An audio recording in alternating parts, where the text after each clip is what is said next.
Hello students. जैसा कि मैंने आप लोगों को बताया था वीडियो में कि 3 वीडियोस ऑलरेडी मैंने बनाए हुए हैं। सबसे पहला वीडियो जो है वो कंस्ट्रक्टर के बेसिक फंडामेंटल को क्लियर किया था आप लोगों का। सेकंड वीडियो में मैंने दिस कीवर्ड का जिक्र किया था और उससे रिलेटेड कुछ एग्जांपल्स आप लोगों को बताए थे कि दिस कीवर्ड क्यों यूज़ किया जाता है। और थर्ड वीडियो में दिस कीवर्ड का थोड़ा सा और इन डिटेल मैंने आप लोगों को बताया था। आज इस वीडियो में हम लोग सीखेंगे कंस्ट्रक्टर ओवरलोडिंग। ठीक है, अगर आप लोग जानते होंगे मेथड ओवरलोडिंग क्या है पहले से, तो आप लोगों को कंस्ट्रक्टर ओवरलोडिंग में ज़्यादा दिक्कत नहीं होगी। अगर नहीं भी जानते होंगे तो मैं एग्जांपल्स देकर के आप लोगों को समझा दूंगा। एग्जैक्टली ये मेथड ओवरलोडिंग के जैसा ही है। ठीक है, आइए देखते हैं इस वीडियो में। तो टॉपिक है कंस्ट्रक्टर ओवरलोडिंग। कंस्ट्रक्टर ओवरलोडिंग क्या है? ये एक प्रक्रिया है जिसमें एक ही क्लास के अंदर बहुत सारे कंस्ट्रक्टर्स यानी कि एक से ज़्यादा कंस्ट्रक्टर डिफाइन किए जाएंगे, लेकिन कंडीशन क्या है? कंडीशन है उनका पैरामीटर लिस्ट डिफरेंट होगा। मैं फिर से रिपीट कर रहा हूं, कंस्ट्रक्टर ओवरलोडिंग वो प्रोसेस है जिसमें कि एक पर्टिकुलर क्लास के अंदर एक से ज़्यादा कंस्ट्रक्टर डिफाइन किए जाते हैं और उनका पैरामीटर का लिस्ट डिफरेंट होता है। ठीक है, तो it is a process in which with in a class multiple constructors are defined with different parameter list. अब क्वेश्चन अराइज होता है डिफरेंट पैरामीटर लिस्ट का मतलब क्या है? तो डिफरेंट पैरामीटर लिस्ट मतलब है कि डिफरेंट नंबर्स ऑफ पैरामीटर्स होने चाहिए। ठीक है, अभी आगे चल करके एग्जांपल में दूंगा तो आप लोगों को समझ में आएगा। ठीक है, और दूसरा एंड और दूसरा क्या है? Different data types of parameters. तो ये दो तरीके हैं जिससे कि हम लोग कह सकते हैं, अगर ये दोनों डिफरेंट हैं तो कह सकते हैं कि दो कंस्ट्रक्टर का पैरामीटर लिस्ट डिफरेंट है। एक तो नंबर ऑफ पैरामीटर्स, कितने ठो पैरामीटर्स हैं, जैसे मान लीजिए कि int x comma int y comma int z, 3 parameter हो गए, और दूसरे कंस्ट्रक्टर का सिर्फ मान लीजिए 2 पैरामीटर है। तो एक कंस्ट्रक्टर का 3 पैरामीटर और दूसरे कंस्ट्रक्टर का सिर्फ 2 पैरामीटर, तो नंबर ऑफ पैरामीटर्स में चेंज होना चाहिए या फिर डेटा टाइप्स ऑफ पैरामीटर्स में चेंज होना चाहिए। ठीक है, चलिए एग्जांपल के रूप में समझते हैं। जैसे यहां पे ये देखिए कंस्ट्रक्टर ओवरलोडिंग का एग्जांपल। यहां पे आप लोग देख सकते हैं कि क्लास है डेमो। ठीक है, उसके अंदर में कितने सारे कंस्ट्रक्टर्स हैं? ये क्लास क्या है? डेमो। डेमो के अंदर फर्स्ट कंस्ट्रक्टर, ये हो गया second constructor, third, fourth, fifth. यहां पे आप लोग देख सकते हैं मैंने टिक साइन लगाया हुआ है, मतलब ये सब सही है, ये गलत है। क्यों गलत है बता रहा हूं आप लोगों को, क्योंकि ये कंस्ट्रक्टर है और करली ब्रैकेट के अंदर मैंने कुछ लिखा नहीं है। हालांकि अभी जब मैं ब्लूजे ओपन करके आप लोगों को दिखाऊंगा तो वहां कुछ लिख दूंगा। ठीक है, ताकि आउटपुट में कुछ आए, आप लोगों को समझ में आए वो चीज़। अभी बस ये समझाने की कोशिश कर रहा हूं कि कंस्ट्रक्टर ओवरलोडिंग है क्या चीज़। ठीक है, तो यहाँ पे ये चलेगा, ये भी चलेगा। क्यों चलेगा? क्योंकि यहाँ पे ऊपर वाले कंस्ट्रक्टर में एक भी पैरामीटर नहीं है, लेकिन दूसरे वाले कंस्ट्रक्टर में एक पैरामीटर है जिसका डेटा टाइप इंट है। तीसरे कंस्ट्रक्टर में 2 नंबर ऑफ पैरामीटर्स हैं। यहाँ पे 0 नंबर ऑफ पैरामीटर है, यानी कि कुछ भी पैरामीटर नहीं है। यहाँ पर 1 पैरामीटर है, यहाँ पर 2 पैरामीटर है, पैरामीटर x, पैरामीटर y, और दोनों का डेटा टाइप है इंट इंट। ठीक है, तो 0 नंबर ऑफ पैरामीटर्स यहाँ पे 1 नंबर ऑफ पैरामीटर और यहाँ पे 2 नंबर्स ऑफ पैरामीटर्स। यहाँ पर क्या है? यहाँ पर 1 पैरामीटर है, यहाँ पर भी 1 पैरामीटर, यहाँ पर भी 1 पैरामीटर है, लेकिन इस पैरामीटर का टाइप फ्लोट है और इस पैरामीटर का टाइप इंट है। दोनों डिफरेंट होने की वजह से चल जा रहा है। लेकिन यहां पर क्यों क्रॉस हो गया? ये गलत क्यों हो गया? ये गलत इसलिए हुआ क्योंकि यहां पर 1 पैरामीटर है, यहां पर भी 1 पैरामीटर है, इसका डेटा टाइप भी इंट है और इसका डेटा टाइप भी इंट है। बहुत बच्चे लोग सोचते हैं कि सर ये तो एक्स है और ये वाई है, डिफरेंट तो है ना। तो पैरामीटर का नाम सेम या फिर डिफरेंट होने से मतलब नहीं है। 2 ही क्राइटेरिया आप लोगों को चेक करना है। नंबर ऑफ पैरामीटर्स यहां पर, ये दोनों केस में देखिए, एक यहां पर देखिए और एक यहां पर देखिए। नंबर ऑफ पैरामीटर्स कितने हैं? 1, और दोनों के डेटा टाइप क्या है? 1। ये नहीं चलेगा। आपको ये दोनों में से कोई एक तरीका या दोनों तरीकों से पैरामीटर के लिस्ट को डिफरेंट करना पड़ेगा। पहला क्या था? फिर से देख लेते हैं पीछे जा करके। पहला क्या था? पहला था डिफरेंट नंबर्स ऑफ पैरामीटर्स होना चाहिए या फिर different data types of parameters होना चाहिए। आया समझ में? ठीक है, चलिए एग्जांपल आप लोगों को दिखा देता हूं।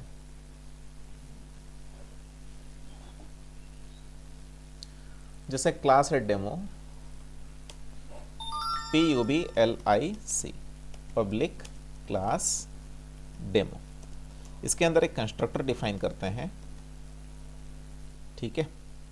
ये हो गया ना कंस्ट्रक्टर। क्यों हुआ कंस्ट्रक्टर? क्योंकि कंस्ट्रक्टर का नाम क्लास के नेम से सेम होता है और कंस्ट्रक्टर का कोई भी रिटर्न टाइप नहीं होता, यहां तक कि वॉइड भी नहीं होता है। अच्छा, तो ये हो गया non parameterized constructor. System dot out dot println. याद रखिए, मैं यहाँ पे इनिशियलाइज करने के लिए इस कंस्ट्रक्टर को नहीं यूज कर रहा हूं, क्योंकि मेरा बस अभी पर्पस है कंस्ट्रक्टर ओवरलोडिंग होता क्या है वो समझाना। हालांकि ऑब्जेक्ट को इनिशियलाइज करना नहीं करना वो तो मैंने लास्ट वीडियोस में आप लोगों को समझा ही दिया था। इस वीडियो का मेरा मेन उद्देश्य क्या है, ये बताना कि कंस्ट्रक्टर ओवरलोडिंग क्या है और किस तरीके से हम लोग अपने क्लास में इंप्लीमेंट कर सकते हैं, ठीक है। तो system dot out dot println, यहाँ पे एक मैसेज मैं दे देता हूँ, हेलो हाई कुछ भी दे सकता हूँ, लेकिन एक रेलेवेंट मैसेज देने से ठीक रहेगा। क्या? Non parameterized constructor. तो एनपीसी लिखते हैं। एनपीसी मतलब नॉन पैरामीटराइज्ड कंस्ट्रक्टर। तो non parameterized constructor got invoked, ठीक है, या फिर कॉल्ड। अच्छा, फिर दूसरा कंस्ट्रक्टर DEMO। इसमें एक पैरामीटर देते हैं x, जिसका टाइप इंट लेते हैं, और यहां पर इसको मैं कॉपी कर लेता हूं, यहां से कॉपी कर लेता हूं और यहां पे पेस्ट करके लिख देता हूं पैरामीटराइज्ड कंस्ट्रक्टर। पीसी मतलब parameterized constructor of one parameter with one parameter, having one parameter, having one क्या हो गया ये, PARAMETER, हाँ, पैरामीटराइज्ड। पीसी मतलब पैरामीटराइज्ड कंस्ट्रक्टर, हैविंग, ठीक है, having one parameter got invoked. ये मैसेज हो गया। और एक ले लेते हैं डेमो। यहाँ पर इसको लिखते हैं int x comma int y, ठीक है। तो system dot out dot println, system dot out dot println, इसी चीज को मैं यहां पर भी पेस्ट कर दूंगा और थोड़ा सा चेंज कर दूंगा, ठीक है, और थोड़ा सा चेंज कर दूंगा।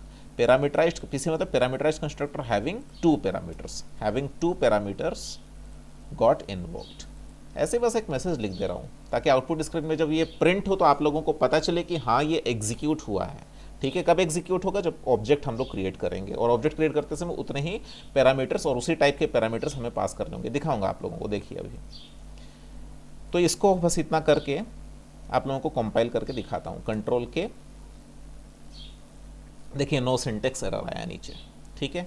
लेकिन अगर मैं यहां पर DEMO एक कंस्ट्रक्टर डिफाइन कर देता हूं और इस मैं भी लिख देता हूं इंट y, देखिए यहां पे मैंने लिखा इंट x, यहां पे मैंने लिखा y, लेकिन यहां पे भी एक पैरामीटर, यहां पे भी एक पैरामीटर, इसका टाइप भी इंट और इसका टाइप भी इंट, ये अलाउ नहीं करेगा कंपाइलर, ये अलाउ नहीं करेगा। देखिए constructor demo int is already defined in class demo. ये कह रहा है कि ये जो कंस्ट्रक्टर हमने यहाँ पे डिफाइन किया है, ये कंस्ट्रक्टर जो हमने यहाँ पे डिफाइन किया है ये वाला, ये ऑलरेडी यहाँ पे डिफाइन हो चुका है। कौन से क्लास में? डेमो क्लास में। एरर को फिर से देख करके समझिए, क्या लिख रहा है? Constructor demo. कंस्ट्रक्टर डेमो मतलब ये वाला कंस्ट्रक्टर डेमो, ये डेमो क्लास के अंदर ऑलरेडी डिफाइन हो चुका, तो ये अलाउड नहीं है। तो आप लोगों को ख्याल रखना पड़ेगा, या तो आप लोग यहाँ पे देखिए 0 पैरामीटर है, यहाँ पे 1 पैरामीटर है, यहाँ पे 2 पैरामीटर है, या तो नंबर ऑफ पैरामीटर्स को चेंज कर दीजिए। अगर नंबर ऑफ पैरामीटर सेम हैं तो फिर आपको डेटा टाइप चेंज करना पड़ेगा। क्या चेंज करना पड़ेगा? Data type. अगर मैं यहाँ पे इंट के जगह अगर फ्लोट लिख दूँ, FLOAT, ठीक है, तो देखिए चल जा रहे हैं। यहाँ पे भी एक मैसेज डाल देते हैं अंदर, control C, parameterized constructor having one parameter of type FLOAT, of type float got invoked. तो यहाँ पे लिख देते हैं of type int, of type int got invoked. Control के, नो सिंटैक्स एरर। अब हम लोग इसका आउटपुट निकालेंगे। कैसे निकालेंगे? हमें मेन मेथड को क्रिएट करना पड़ेगा। तो चलिए मेन मेथड क्रिएट करते हैं। PUBLIC, public STATIC, static void main, capital STRING string array space ARGS। और यहाँ पे सबसे पहले मैं ऑब्जेक्ट क्रिएट करता हूँ demo DOBJ1 is equal to new demo, ठीक है। और कितने कंस्ट्रक्टर हैं मेरे क्लास के अंदर? Constructor number 1, constructor number 2, constructor number 3, constructor number 4, 4 constructor हैं। तो मैं अब क्या करता हूँ ना, जिस सीक्वेंस में मैंने डिफाइन किया है उस सीक्वेंस में ऑब्जेक्ट क्रिएट नहीं करता हूँ। सबसे पहले मैं यहाँ पे 2 वैल्यूज पास करता हूँ, एक 10 पास कर देता हूँ, एक 20 पास कर देता हूँ। तो आप लोग खुद बताओ कि मैंने आप लोगों को ऑलरेडी प्रीवियस वीडियोस में समझाया था कि जब भी ऑब्जेक्ट क्रिएट होगा by the help of new keyword तो कंस्ट्रक्टर ऑटोमेटिकली इन्वोक होता है। तो ये जब कंस्ट्रक्टर इन्वोक हुआ तो कौन सा कंस्ट्रक्टर इन्वोक होगा? ये वाला कि ये वाला कि ये वाला कि ये वाला? आपको देखना पड़ेगा कितने आर्ग्यूमेंट्स आप पास कर रहे हो। 2, पहला आर्ग्यूमेंट 10 पास कर रहे हो, दूसरा आर्ग्यूमेंट 20 पास कर रहे हो। तो आपको खोजना पड़ेगा उस क्लास के अंदर कि ऐसा कौन सा कंस्ट्रक्टर है जिसमें कि 2 इंटीजर वैल्यूज लेने की क्षमता है। यही वाला कंस्ट्रक्टर। यहाँ पे जो आप 10 पास कर रहे हो, ये 10 ये रिसीव करेगा x, और ये जो 20 पास कर रहे हो ये रिसीव करेगा y, यानी कि ये वाला कंस्ट्रक्टर इन्वोक होगा। जब हम लोग ये ऑब्जेक्ट क्रिएट कर रहे हैं तो ये वाला कंस्ट्रक्टर इन्वोक होगा। उसका प्रूफ क्या है? ये आउटपुट स्क्रीन में सबसे पहले लाइन पे आएगा, parameterized constructor having 2 parameters got invoked. आया समझ में? अभी क्या करते हैं, इसको कॉपी कर लेते हैं, इसको कॉपी कर लेते हैं, थोड़ा सा फिर बाद में चेंज कर देंगे उसका नाम वगैरह। DOBJ1 के जगह में DOBJ2 लिख देते हैं और न्यू डेमो सिर्फ यहाँ पे क्या पास करते हैं? 10। तो आप लोगों में से कोई बता सकता है कि यहाँ पर कौन सा कंस्ट्रक्टर इन्वोक होगा? इसमें एक भी पैरामीटर नहीं है और आप पास कर रहे हो एक पैरामीटर, तो कोई चांस नहीं है कि पहला वाला एग्जीक्यूट होगा, दूसरा वाला एग्जीक्यूट होगा, क्योंकि ये एक पैरामीटर ले रहा है। कौन से टाइप का? इंट। और यहाँ पे 10 क्या है? 10 इंट। या हमेशा 10 ही क्यों ले रहा हूँ, 45 लेता हूँ, चलो कुछ भी ले लो, कोई भी इंटीजर वैल्यू ले लो। तो यानी कि हमारे आउटपुट स्क्रीन में सबसे पहला मैसेज आएगा ये वाला, और दूसरा मैसेज आएगा पैरामीटराइज्ड कंस्ट्रक्टर, सॉरी हाँ, parameterized constructor having 1 parameter of type int got invoked, ये वाला आएगा, ठीक है। अब उसके बाद फिर से क्या करते हैं, फिर से पेस्ट करके DOBJ3 कर देते हैं इसको, और यहाँ पर लिख देते हैं 65.2। अब 65.2 अगर मैं लिखूं, एक मिनट, मेन मेथड का ब्लॉक क्लोज कर देते हैं और इसको मैं थोड़ी देर के लिए कमेंट लाइन कर देता हूँ। ये देखता हूँ कि ये दोनों लाइन लिखने से कोई एरर आ रहा है क्या। इसको मैं अभी कुछ देर के लिए कमेंट लाइन कर दिया, ठीक है। अभी सिर्फ ये दोनों एग्जीक्यूट होगा, देखते हैं एरर आ रहा है कि नहीं आ रहा है। No syntax error. अब मैं ये कमेंट लाइन अगर हटा दूँ तो एरर आएगा क्या? एरर आएगा क्या? बिल्कुल एरर आएगा। देखो, नो सूटेबल कंस्ट्रक्टर फाउंड। क्यों? क्योंकि हम लोगों को पता है, क्या पता है? हम लोगों को पता है कि कोई भी पॉइंट वाला वैल्यू को डबल टाइप वैल्यू कंसिडर किया जाता है, और डबल का प्रिसीजन सारे फंडामेंटल डेटा टाइप में सबसे ज़्यादा है, और डबल का कुछ यहाँ पे पैरामीटर का टाइप है ही नहीं, किसी पैरामीटर का टाइप डबल यहाँ पे है नहीं। आप बोलोगे सर फ्लोट तो है, लेकिन फ्लोट पैरामीटर की ये कैपेसिटी नहीं है कि वो ये डबल वैल्यू को रिसीव कर पाए। तो एरर को हटाने के लिए, जो एरर आ रहा है, इस एरर को हटाने के लिए 2 उपाय है। एक तो उपाय है कि आप यहाँ पे एक्सप्लिसिट टाइप कास्टिंग करके भेज दो, FLOAT फ्लोट लिख दो, तो फिर नो सिंटेक्स एरर आएगा। अगर आप यहाँ पे टाइप कास्टिंग नहीं कर रहे हो तो 65.2 स्मॉल f लिख दोगे तो भी चलेगा, या फिर कैपिटल F लिख दोगे तो भी चलेगा, क्योंकि हमें पता है कि कोई भी न्यूमेरिक वैल्यू जिसमें पॉइंट है उसके सफिक्स में अगर हम लोग स्मॉल f या कैपिटल F लिखते हैं तो वो फ्लोट टाइप वैल्यू के जैसा कंसिडर होने लगता है। किसके द्वारा? कंपाइलर के द्वारा। अब ये जो वैल्यू है किसमें जाएगा? ये वैल्यू इसमें जाएगा। इसका मतलब थर्ड लाइन ये आने वाला है, क्या? Parameterized constructor having 1 parameter of type float got invoked. आया समझ में? ठीक है। अच्छा, और एक में क्या करते हैं, कुछ भी पास नहीं करते हैं। अगर कुछ भी पास नहीं करेंगे तो क्या होगा? ये पहला वाला, यानी कि नॉन पैरामीटराइज्ड कंस्ट्रक्टर इन्वोक्ड। तो आप लोग थोड़ा सा इस वीडियो को पॉज करके अपने कॉपी में लिख लो, ताकि अभी जब मैं आउटपुट निकाल करके आप लोगों को दिखाऊं तो आप लोगों को ये बिलीव हो जाए कि जो लिखा था आप लोगों ने, हाँ वही आउटपुट आया। देखिए सबसे पहले कौन सा और किस प्रकार का ऑब्जेक्ट हमने क्रिएट किया, वो ऑब्जेक्ट जिसमें कि हमने दो वैल्यूज को पास किया। तो दो वैल्यूज को रिसीव करने वाला कंस्ट्रक्टर कौन सा, ये सबसे पहला लाइन में आना चाहिए। ठीक है, parameterized constructor having two parameters got involved.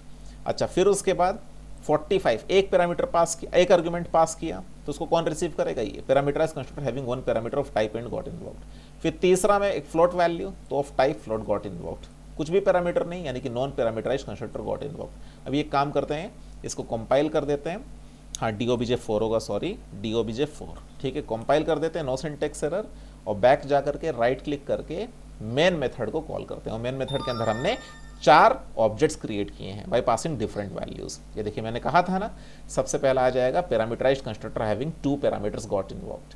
फिर क्या आया, एक पैरामीटर, किस टाइप का, इंट टाइप का, क्योंकि इंट पास किए थे, याद कीजिए 45 पास किए थे। फिर यहाँ पे फ्लोट गॉट इन्वॉल्व्ड और non parameterized constructor got involved. I hope कि आप लोगों को समझ में आ रहा होगा। तो इस प्रोसेस को क्या कहते हैं बच्चों, इस प्रोसेस को कंस्ट्रक्टर ओवरलोडिंग कहा जाता है। इस प्रोसेस को क्या कहा जाता है, कंस्ट्रक्टर ओवरलोडिंग। मैं फिर से कह रहा हूं, constructor overloading is that process in which with in a class multiple constructors are defined having different parameter list. When I say different parameter list, it means number of parameters are different and or data types of parameters are different. आया समझ में? ठीक है, चलिए आगे बढ़ते हैं। Memory level आप लोगों को समझाता हूं कि क्या होता है इंटरनली। ठीक है, इसको समझ लो। तो example program with internal memory representation. ये एग्जाम्पल देखो, यहां पर देखो, सब ये क्लास है डेमो। इस क्लास के अंदर दो नॉन स्टैटिक वेरिएबल हैं एक्स और वाई, और इसके अंदर एक नॉन पैरामीटराइज्ड कंस्ट्रक्टर है जिसका कि बहुत सारे बुक में और इनफैक्ट एग्जामिनेशन पेपर में भी लिखा जाता है कि डिफ़ॉल्ट कंस्ट्रक्टर, लेकिन मैं नहीं मानता हूं कि ये डिफ़ॉल्ट कंस्ट्रक्टर है, क्योंकि अगर प्रोग्रामर डिफाइन कर दिया तो फिर वो डिफ़ॉल्ट रहा कहां से। लेकिन अगर आप लोगों के एग्जामिनेशन में आता है कि डिफाइन है डिफ़ॉल्ट कंस्ट्रक्टर, तो समझ लो कि वो कहना चाह रहा है कि एक नॉन पैरामीटराइज्ड कंस्ट्रक्टर को डिफाइन करो। आया समझ में? ठीक है, क्योंकि डिफ़ॉल्ट कंस्ट्रक्टर मेरे हिसाब से वो कंस्ट्रक्टर होता है जो कि कंपाइलर सप्लाई करता है, जो कि हमेशा नॉन पैरामीटराइज्ड होता है, जो कि हमेशा नॉन पैरामीटराइज्ड होता है। खैर उसके बारे में डिस्कस मैं बार बार कर चुका हूं ऑलरेडी और नहीं करूंगा। इधर देखिए आप, तो क्या है, ये क्लास के अंदर दो वेरिएबल्स हैं एक्स और वाई, और एक कंस्ट्रक्टर है यानी कि नॉन पैरामीटराइज्ड, और इसके अंदर directly x is equal to 44, y is equal to 64 initialize किया जा रहा है। ठीक है, तो ये जो x और y है ना, ये इस कंस्ट्रक्टर का लोकल वेरिएबल समझने की गलती मत करना। ठीक है, क्यों? क्योंकि यहाँ पे x को डिक्लेयर नहीं कर रहे हैं हम लोग, डायरेक्टली इसी वाले x को यहाँ पे यूज कर रहे हैं। आया समझ में? इसका बोलने का मतलब है कि अगर कोई ऑब्जेक्ट क्रिएट करते समय कोई भी वैल्यू पास ना करे, वो पैरेंथेसिस को ब्लैंक छोड़ दे, तो ये कंस्ट्रक्टर इन्वोक हो जाए।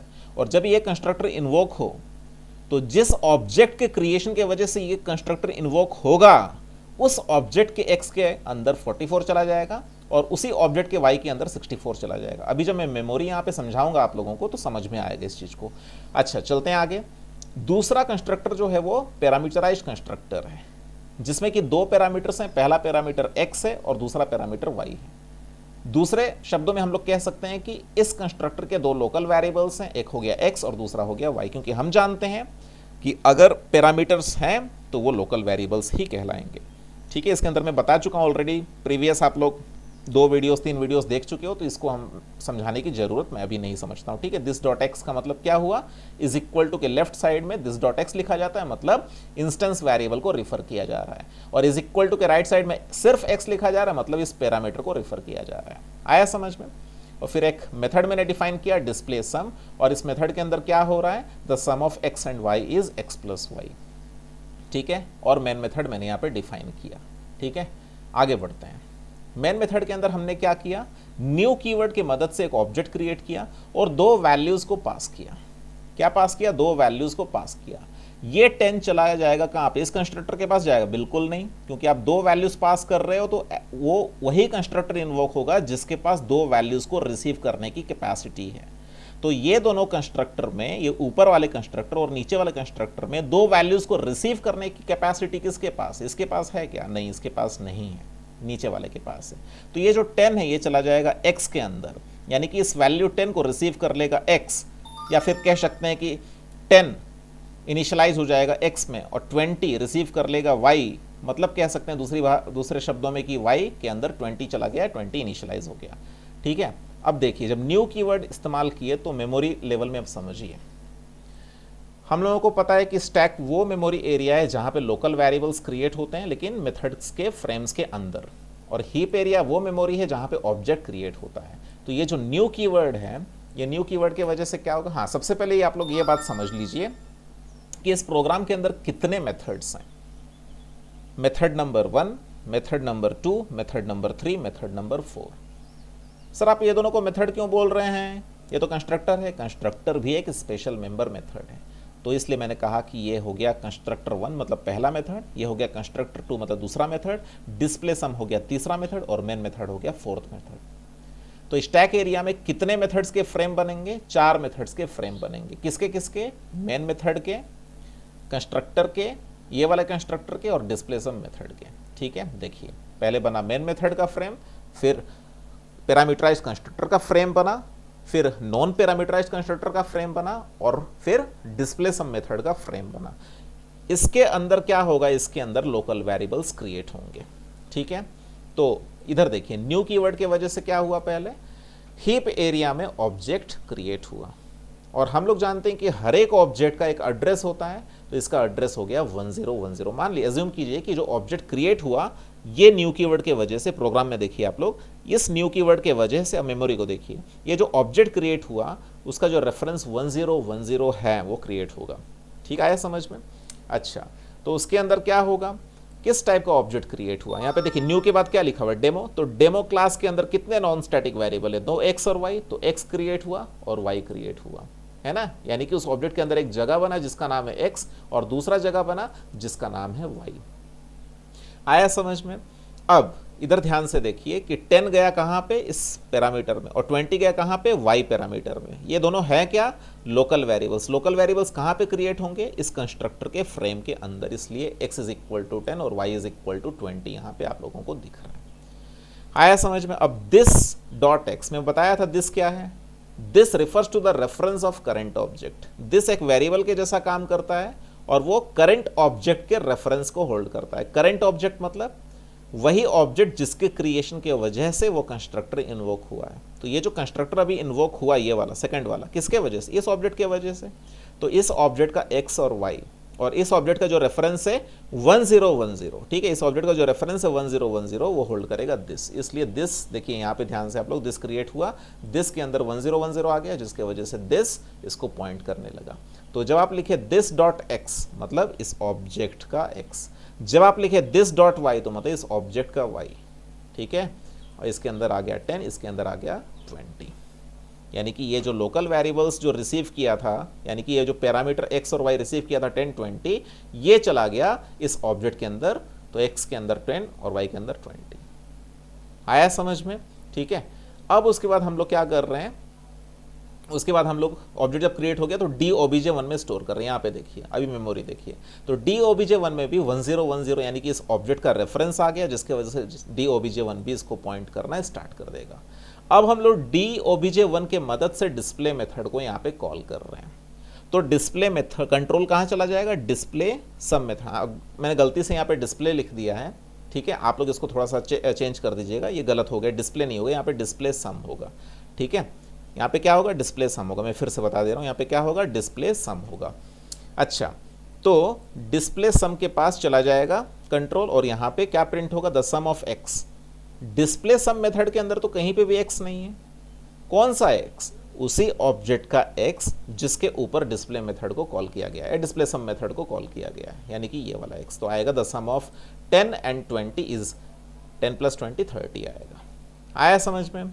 ठीक है, फिर अभी क्या हुआ, फिर से न्यू कीवर्ड के मदद से, यहाँ देखिए न्यू कीवर्ड के वजह से यहाँ पे हीप एरिया में एक ऑब्जेक्ट क्रिएट हुआ जिसका रेफरेंस मान लीजिए कि 2020 है और ये भी डेमो टाइप का ही ऑब्जेक्ट क्रिएट हुआ। तो डेमो क्लास के अंदर जो x और y इंस्टेंस वेरिएबल्स उनका कॉपी इसके अंदर फिर से आ जाएगा। ठीक है, और फिर क्या हुआ, डायरेक्टली ये जो है ना, डायरेक्टली x के अंदर 44 और y के अंदर 64 आ जाएगा। यहाँ पे दिस कीवर्ड इस्तेमाल किया ही नहीं गया है, हालांकि कर सकते थे लेकिन कोई ज़रूरत ही नहीं है। डायरेक्टली x के अंदर देखिए, मेमोरी में देखिए, x में 44 आ गया, y में 64 आ गया। अब डी ओबीजे 2 में आप लोग क्या कर रहे हो, ये सेकंड ऑब्जेक्ट का रेफरेंस को स्टोर कर रहे हो। तो यहाँ पे 2020 आ गया, देखिए मेमोरी में, देखिए यहाँ पे। तो डी ओबीजे 2 क्या किया, इस ऑब्जेक्ट को पॉइंट करना स्टार्ट कर दिया।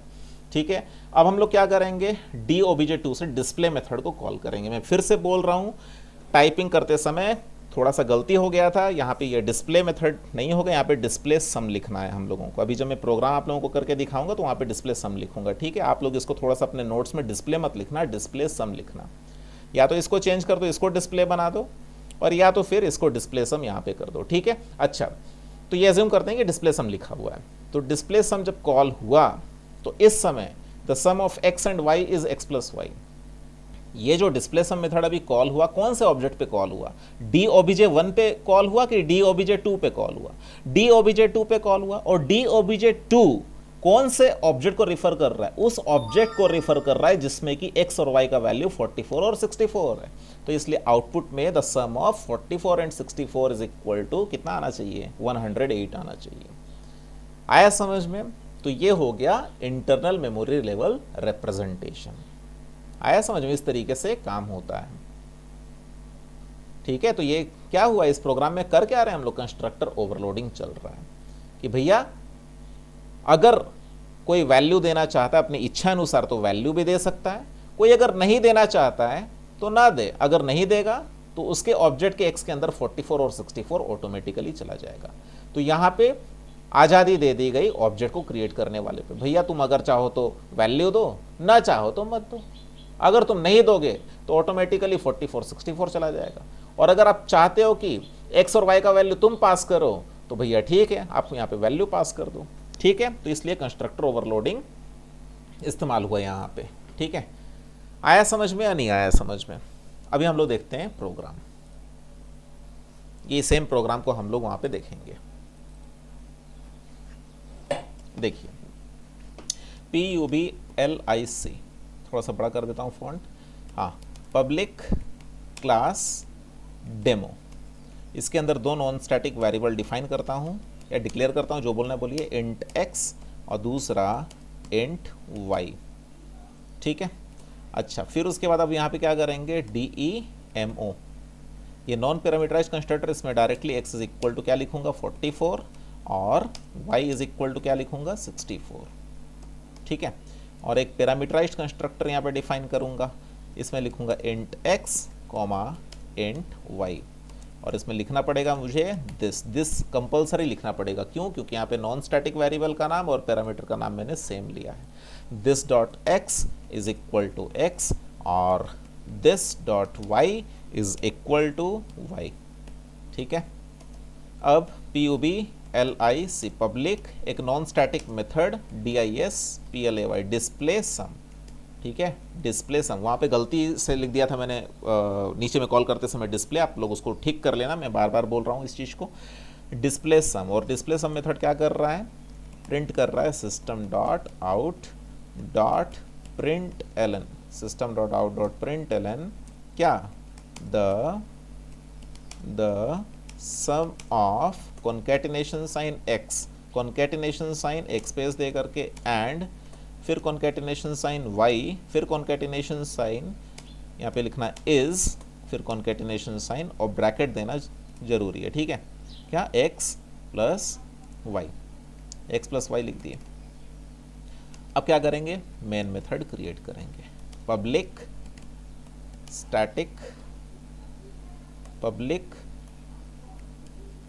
Static void main capital STRING string array space args,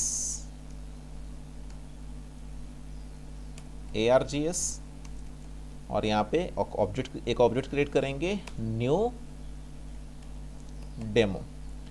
ठीक है, और यहाँ पे वैल्यू पास कर देंगे 10 और 20, और इसका जो भी रेफरेंस होगा उस एड्रेस को मैं कहाँ पे स्टोर करना चाहूँगा, DOBJ में स्टोर करना चाहता हूँ। ठीक है, तो DOBJ का डेटा टाइप डेमो होगा। आया समझ में? इसको कॉपी कर लेते हैं, इसको कॉपी कर लेते हैं और इसको यहाँ पे पेस्ट कर देते हैं। ठीक है, इसको DOBJ2 लिख देते हैं।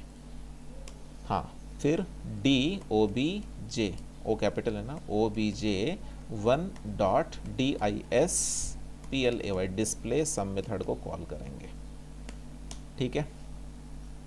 और यहाँ पर DOBJ2 dot DISPLAY display sum method को कॉल करेंगे।